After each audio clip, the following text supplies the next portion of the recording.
Mi nombre es Clara Duarte, y a los 24 años, el día que debería haber sido el más feliz de mi vida, mi graduación, finalmente comprendí lo que realmente significaba luchar sola, sin el apoyo de quienes más deberían estar a mi lado, porque mientras mi hermana menor, Beatriz, sonreía rodeada por nuestros padres, yo me mantenía firme, incluso sintiendo que por dentro todo se derrumbaba, porque en ese momento no veía solo becas y diplomas. Veía años de abandono, de diferencias gritantes, de comparaciones silenciosas, de puertas cerradas que tuve que derribar con mi propio esfuerzo. Y todo comenzó mucho antes, en una casa sencilla en un barrio tranquilo de Curitiba, con un jardín bien cuidado y una valla blanca que ocultaba una dinámica familiar desequilibrada, donde mis padres, Regina y Mauro, siempre se esforzaban por demostrar, aunque fuera de forma involuntaria, que Beatriz era la prioridad. Con sus rizos dorados y su carácter extrovertido, ella siempre era el centro de atención, mientras que yo, con mi pelo oscuro recogido en una coleta y los ojos cansados de intentarlo, aprendí pronto que el amor allí estaba condicionado al rendimiento y a la imagen. Y recuerdo perfectamente las navidades en las que ella recibía bicicletas y juguetes electrónicos y yo recibía kits de papelería o calcetines, porque tú eres más práctica. Y como justificaba mi madre, y cuando había ferias de ciencias o presentaciones escolares, se tomaban el día libre para ayudar a Beatriz a montar experimentos, mientras que apenas sabían el tema de mi proyecto de arte, y fue mi abuela Elena, que vivía en una finca en Mandirituba, quien primero me hizo sentir especial. Pasábamos horas dibujando los árboles alrededor del lago, y ella me decía: «Ves el mundo con otros ojos, Clara. Nunca permitas que nadie te quite eso». Y fueron esas palabras las que me acompañaron cuando, aún adolescente, decidí que no solo sobreviviría a ese entorno, sino que le demostraría a todos mi valor. Entonces me uní a clubes de emprendimiento, estudié matemáticas por mi cuenta, organicé pequeñas ferias en el colegio y a los 17 años gané mi primer premio con un proyecto de sostenibilidad para pequeñas empresas. Pero cuando el profesor llamó para contarlo, mi madre solo dijo: «Qué bien, ahora no te olvides de ayudar a Bía con su presentación». Y eso dolió más que el silencio, pero seguí adelante.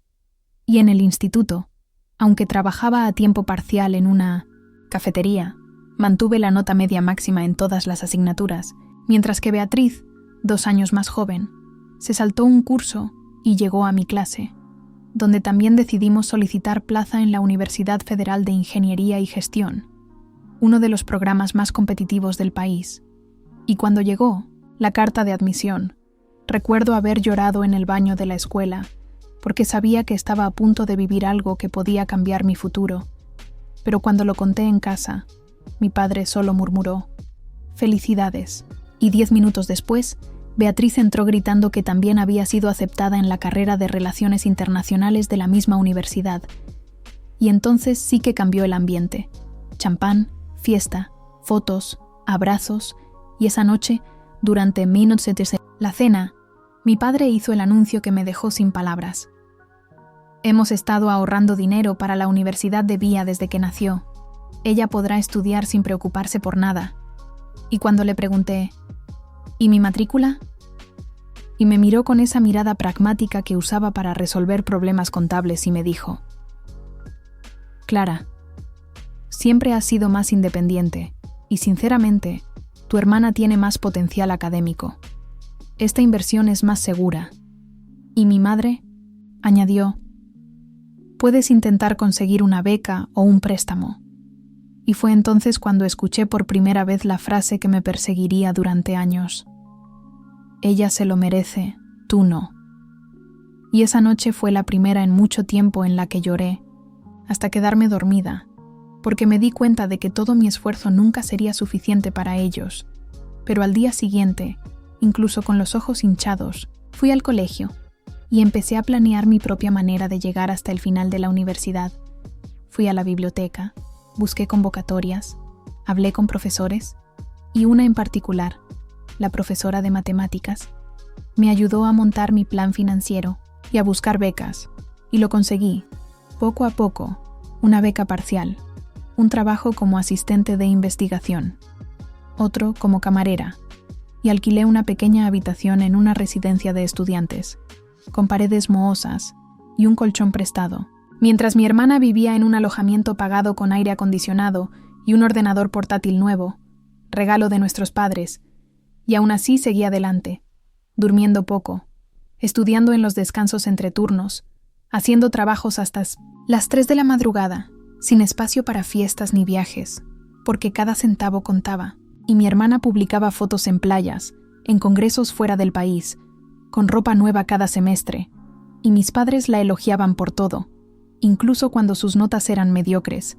y cuando mencioné que había sido seleccionada para un proyecto de investigación en economía social, mi madre solo dijo: «Vaya, Vía también presentará algo pronto», y me guardé las buenas noticias para mí, hasta que un día recibí una invitación del profesor Gustavo para ser asistente en un proyecto de consultoría para pequeñas empresas en comunidades periféricas, y acepté, sin saber cómo conciliar eso con el resto, porque él me dijo: «Tienes una visión estratégica poco común, Clara».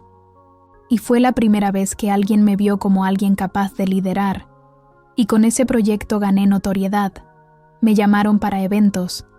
Empecé a desarrollar mi propia idea de negocio orientada a la formación de emprendedores informales, y en 1906, el último año de la universidad, mi idea se convirtió en una startup real, con una pequeña financiación obtenida en un concurso que gané en el estado, y de repente me encontré coordinando personas, tratando con inversores, todavía trabajando, en cafeterías para pagar las facturas, pero con un propósito claro, y entonces llegó el día de la graduación, donde por primera vez mi nombre aparecería en el mural de la universidad como oradora de la clase, por haber sido elegida la mejor alumna del curso, con la máxima nota y un impacto social reconocido, y mis padres fueron invitados, por supuesto, pero hasta el día anterior no sabían si irían.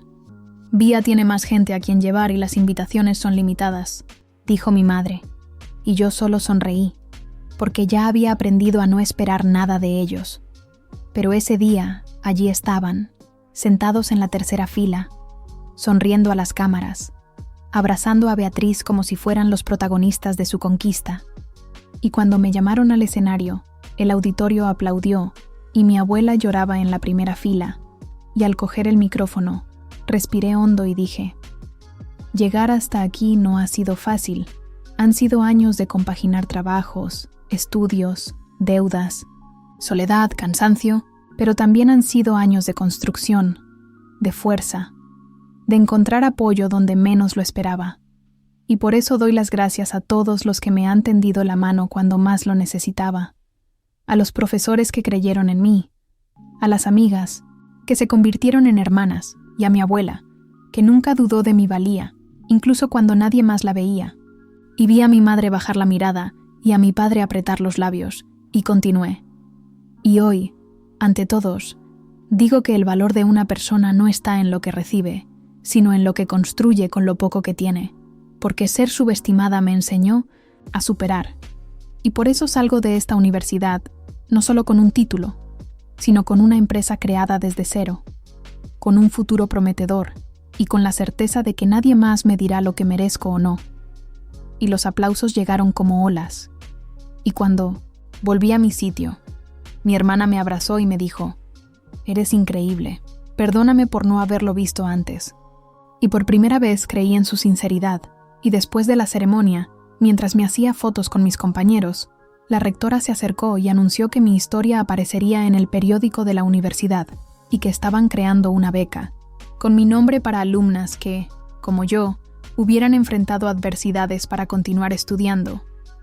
Y en ese momento, comprendí que mi mayor victoria no fue demostrarles nada a mis padres, sino inspirar a otras a seguir adelante incluso cuando nadie cree en ellas. Y esa noche rechacé la invitación a la fiesta organizada por mi familia, y fui a celebrar con quienes realmente estuvieron conmigo. Mi abuela, mi mentora, mis amigas de la residencia, mis compañeros de trabajo, porque fueron ellos quienes vieron lo que mis padres no quisieron ver, y cuando, semanas después, Recibí la oferta de una consultoría internacional con un sueldo inicial superior al que ganaba mi padre en 2 años. Solo escribí un mensaje en el grupo familiar. Gracias por no creer en mí, era el empujón que necesitaba. Y bloqueé el grupo, porque finalmente entendí que el amor no es sinónimo de sangre, y que a veces lo que más nos fortalece es la ausencia, porque en el silencio de quien nos da la espalda, encontramos nuestra propia voz. Y hoy escribo esto, desde mi nuevo apartamento, con muebles elegidos por mí, con las facturas pagadas con mi propio esfuerzo, y una lista de nuevos proyectos que estoy deseando poner en marcha.